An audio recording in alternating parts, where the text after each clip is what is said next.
बोलिए दशा माता की जय। दशा माता की कथा कहानी, राजा नल और दमयंती की कथा और पूजा विधि।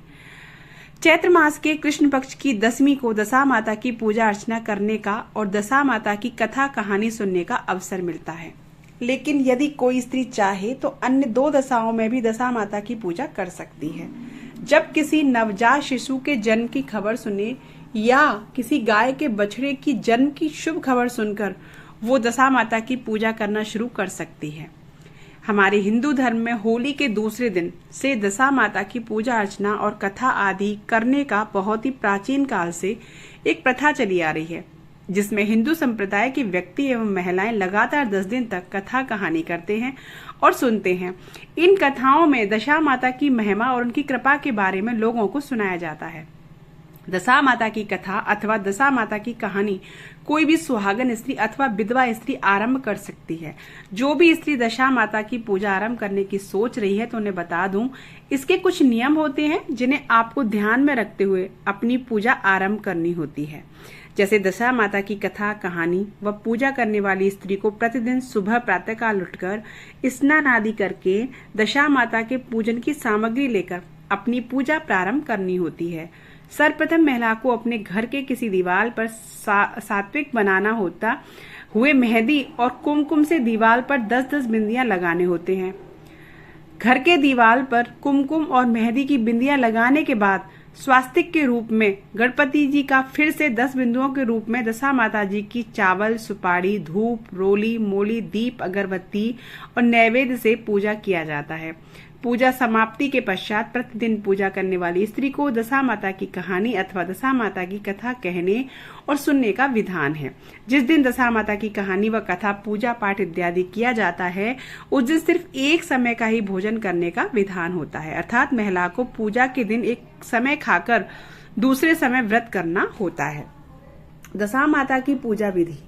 दशा माता जी की पूजा, व्रत, कथा, कहानी इत्यादि करने का मुख्य उद्देश्य घर में सुख समृद्धि व परिवार के सभी सदस्यों की दशा स्थिति में सुधार करने के लिए दशा माता की पूजा अर्चना और कहानी की जाती है।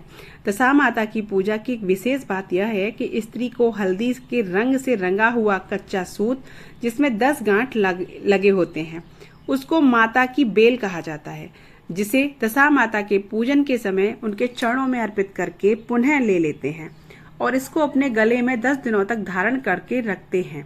10वें दिन पूजा पाठ करने के पश्चात महिला पूरे वर्ष इसे धारण करके रखती है और अगले वर्ष इसे उतार कर पूजा करके एक नई बेल, जो कि कच्चे धागे की होती है और हल्दी से के रंग से रंगी होती है, साथ ही इसमें 10 गांठें भी होती हैं, उसको धारण करती है। दशा माता की पूजा विधि और नियम जानने के पश्चात आइए यह भी जान लेते हैं कि 10 दिन तक को ये कथा कही और सुनाई जाती है। दशा माता की कहानी। दशा माता की कथा। दशा माता की पूजा और व्रत चैत्र माह के कृष्ण पक्ष को 10वीं के दिन किया जाता है, जिसमें व्रत करने वाली महिला दशा माता के नाम का डोरा करती हैं। डोरी करने के लिए महिलाएं कच्चे सूत के धागे को 10 तार लपेट कर उसमें 10 गांठें बांधती। इसके पश्चात उस धागे को हल्दी से रंगकर होलिका दहन के दिन आग में दिखाकर उसको पहन करके दशा माता का व्रत करना शुरू करती हैं। इस धागे को प्रतिदिन दशा माता के चरणों में अर्पित करके पुनः पहन लेती हैं।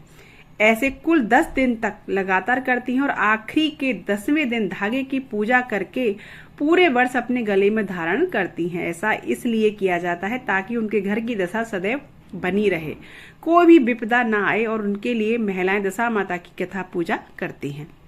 दशा माता की महिमा हम उनके कथा के अनुसार ही समझ सकते हैं, तो आइए कथा दशा माता की कहानी प्रारंभ करें।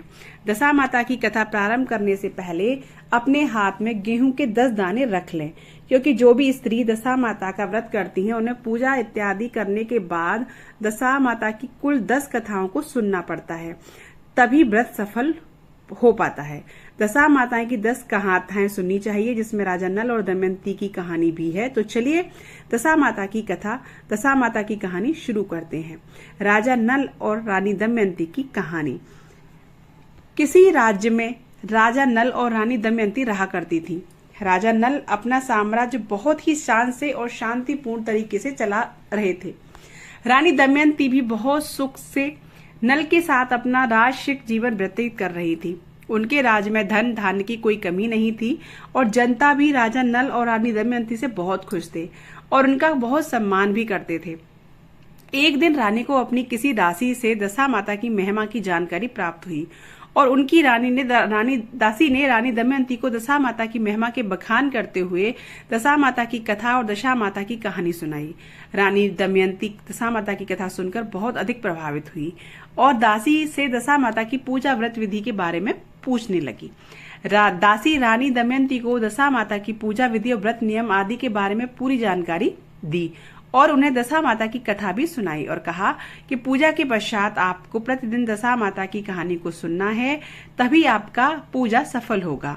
अतः रानी दमयंती चैत्र मास की कृष्ण पक्ष के 10वीं के दिन दशा माता के नाम से कच्चे सूत का डोरा बनाती है और उस डोरे को होलिका दहन के दिन अग्नि दिखाकर अपने गले में धारण करके दशा माता की पूजा प्रारंभ करती है और प्रतिदिन दशा माता की कथा सुनती है और अन्य दासियों को भी दशा माता की कहानी सुनाती है। चूंकि रानी दमयंती दशा माता की पूजा करती थी तो उनके गले में कच्चे सूत की डोरी एक दिन राजा नल ने देख ली और उन्होंने महारानी दमयंती के गले से वह कच्चा सूत जो दशा माता का बेला था उसको तोड़ दिया और यह कहते हुए कि एक रानी के गले में मात्र हीरे जवाहरात के आभूषण और गहने ही शोभा देते हैं, कोई साधारण सूत का धागा नहीं।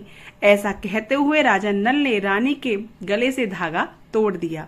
रानी बहुत दुखी हुई लेकिन आने वाली मुसीबत से बिल्कुल अनजान थी।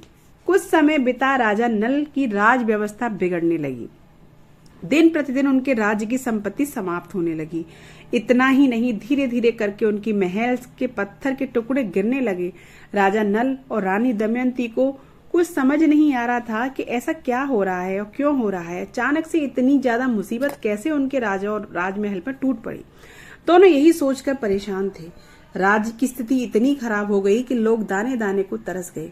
अंततः राजा ने राज्य त्यागने और दूसरे राज्य में जाकर धन कमाने का निश्चय किया और रानी दमयंती को कुछ दिन के लिए उनके मायके जाने को कहा। किंतु रानी दमयंती एक पतिव्रता स्त्री थी, उनके लिए उनका पति ही सब कुछ था, अतः उन्होंने जाने से मना कर दिया।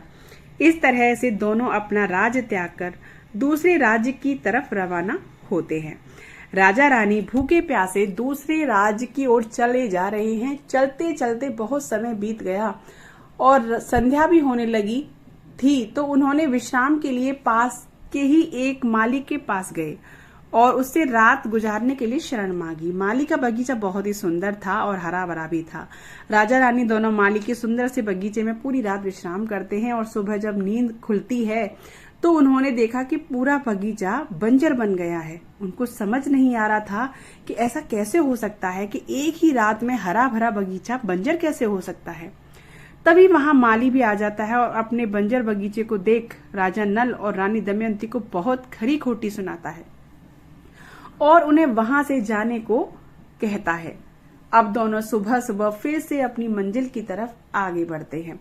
आगे जाते जाते उन्हें एक तेलन दिखती है और कड़ी धूप भी थी, अतः उन्होंने तेलन से उसके यहाँ विश्राम करने के लिए शरण मांगी। तेलन ने अपने यहाँ रुकने के लिए सहमत हो जाती है और उन्हें शरण दे देती है। तिलन का पूरा घर तेल के डिब्बे से भरा हुआ था, लेकिन जब उसने देखा तो उसका पूरा तेल का डिब्बा खाली हो गया। उसको समझते देर न लगी कि यह दोनों कोई अभागे हैं, अतः उन्हें कोसते हुए जाने को कहती है। वह बहुत गुस्सा थी क्योंकि राजा रानी को अपने यहाँ आश्रय देकर उसका बहुत नुकसान जो हुआ था। थोड़ी ही दूर जाकर वे एक वृक्ष के नीचे विश्राम करने लगते हैं। तभी राजा को याद आया कि उसकी बहन का घर पास में ही है, अतः राजा ने अपने यहाँ वृक्ष के नीचे होने की खबर अपनी बहन के घर तक पहुंचाई। राजा की बहन दोनों के लिए रोटी और प्याज के टुकड़े अपने एक सेवक के हाथों उन तक पहुंचाती है। राजा रानी रोटी देखकर उसे खाने के बजाय उसे वहीं जमीन में गाड़ देते हैं और आगे बढ़ते हैं। आगे राजा का मित्र मिलता है और वो उनकी यह दुर्दशा देख अपने घर ले जाता है और खूब आदर सत्कार करता है। तभी उनके घर में एक मोर आता है और वो घर की खूंटी पर लटका हुआ एक स्वर्ण हार निकल लेता है, जिसके बारे में किसी को खबर नहीं होती है। तभी राजा के मित्र के पत्नी की नजर खूंटी पर पड़ती है। वह हार न ना पाकर अपने पति से कहती है कि कैसे मित्र हैं तुम्हारे जिन्हें आपने शरण दी, उन्हीं के घर चोरी कर ली। इतना सुनते ही राजा का मित्र उसे चुप करते हुए कहता है कि उसका मित्र चोर नहीं है, आज उसकी दशा सही नहीं है, हो सकता है उसको उस हार की आवश्यकता हो, इसलिए उसने हार लिया होगा जिसको वो बाद में हमें लौटा देगा। अपने मित्र और उसके पत्नी की बात राजा नल और दमयंती सुन लेती हैं और दोनों वहां से प्रस्थान करते हुए रास्ते में चलते हुए रानी को स्मरण हुआ कि ये सब हो न हो दशा माता का व्रत भंग होने के कारण हो रहा है। वो राजा से कहती हैं कि हमारी दशा खराब हो गई है, तभी पर हर कोई हमारा बैरी बन गया है। राजा भी अब तक सब समझ चुका था, लेकिन दोनों के पास पछताने के सिवा कुछ नहीं था। कुछ दिन की यात्रा के बाद एक राज्य में पहुंचते हैं। वहां पर राजा रानी काम खोजकर अपना गुजारा करने लगते हैं। ऐसे ही पूरा साल बीता और चैत्र माह नजदीक आता है। रानी दमयंती दशा माता की कथा पूजा व्रत करने की बात राजा से करती है। राजा भी अपनी पत्नी की पूजा के लिए और अधिक से अधिक मेहनत करना शुरू कर देते हैं। राजा जंगलों में लकड़ी काटता है और उन्हें बाजार में बेचकर जो पैसा कमाता उसी से दोनों का गुजारा होता था। चैत्र मास का कृष्ण पक्ष की 10वीं नजदीक आ जाती है। राजा अब और लकड़ियां काटता है और उन्हें बेचकर धन जो कमाता है उसका वह दशा माता की पूजा सामग्री घर लाकर अपनी रानी दमयंती को दे देता है। रानी होलिका के दिन कच्चे सूत का डोरा अर्थात दशा माता का बेल बनाती है और अपने गले में धारण करती है। इस तरह रानी दमयंती दशा माता की कथा पूजा व्रत प्रारंभ करती है। अब धीरे धीरे उनकी दशा में सुधार होने लग जाता है। एक दिन राजा की लकड़ियां चंदन की निकली, जिसको बेचकर वह बहुत सारा धन घर लाता है और पत्नी के साथ दशा माता की कथा पूजा करते हैं। ऐसे करके दिन बीतते गए और अब राजा बहुत धनवान हो गया, अतः वह पुनः अपने राज्य वापस चलने का विचार करता है और इस तरह दोनों राजा और रानी अपने राज्य की तरफ रवाना होते हैं। रास्ते में उनके मित्र का घर दिखता है। वह वहां उसके पास जाता है और भोजन करके विश्राम करता है। तभी वह मोर घर में वापस आता है और स्वर्ण हार उगलने लगता है। राजा मोर को हार उगलते देख अपने मित्र को बुलाता है, अतः मित्र सब समझ जाता है और उसे अपनी पत्नी पर लज्जा आती है। राजा का मित्र उससे अपनी भूल के लिए क्षमा मांगता है और राजा उसे अपने गले से लगाते हुए बोलता है कि इसमें तुम्हारा कोई दोष नहीं है, मेरी दशा ही खराब हो गई थी इसलिए तुमने ऐसा कहा। राजा अब रानी के साथ आगे बढ़ता है। उसे अपनी बहन का राज्य दिखाई देता है। राजा उसी वृक्ष के नीचे जाता है और जहाँ उसकी बहन ने रोटी दी थी, जिसको राजा ने जमीन में गाड़ दिया था। राजा और रानी जब उस स्थान को खोदते हैं तो उन्हें वहां हीरे जवाहरात मिलते हैं। तो राजा उनको निकाल कर अपनी बहन के यहाँ से आता है। बहन को उपहार देने के बाद राजा रानी के साथ अपनी राज्य की ओर बढ़ता है। शाम होते होते वह उसी तेलन के पास पहुंचता है और उससे विश्राम करने के लिए मदद मांगता है। क्योंकि बहुत दिन हो गया था तो तेलन उन्हें पहचान नहीं पाती और उन्हें आश्रय दे देती है। सुबह जब नींद खुली तो वह आश्चर्यचकित हो गई, क्योंकि जिस गोदाम में तेलन ने राजा रानी को विश्राम के लिए रोका था उसमें तेल की खाली टीनें भी थीं जो वह पूरी भर गई थी। अब राजा उसे बताते हैं कि वे दोनों वही अभागे हैं कुछ दिनों पहले जिनके चरण मात्र पड़ने से तुम्हारी गोदाम खाली हो गया था, लेकिन आज दशा माता की महिमा के कारण तुम्हारा गोदाम पुनः पहले जैसा हो गया है। अब राजा पहुंचता है उस बगीचे पर जहां उनके रुकने से पूरा बगीचा बंजर हो गया था, लेकिन राजा के पहुंचते ही माली का बगीचा और भी ज्यादा सुंदर और हरा भरा हो जाता है, जिससे माली राजा की जय जयकार करता है और उन्हें विदा करता है। अब राजा अपने राज्य में प्रवेश करते हैं। राजा नल और रानी दमयंती को देख पूरा प्रदेश हर्षोल्लास से भर गया। हर तरफ खुशियों का माहौल छा गया। ऐसा प्रतीत हो रहा था जैसे दीपावली हो। राज दरबार के सभी सदस्य और जनता अपने राजा और रानी का स्वागत अभिनंदन करते हैं। इस प्रकार राजा नल के साम्राज्य में पुनः खुशहाली पहले जैसी हो जाती है।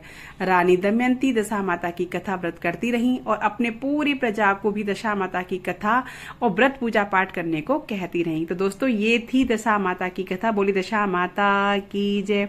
अगर आपको पूरी कथा सुननी है पहले दिन से पूरी 9वें दिन तक तो मैंने वीडियो अपलोड कर रखी हैं, वहां आप सुन सकते हैं। पूरी आपको पहले दिन से लेकर 10 दिन तक की कथा मिल जाएगी। मिलती हूँ अच्छी सी कथा कहानी के साथ, तब तक के लिए राधे राधे।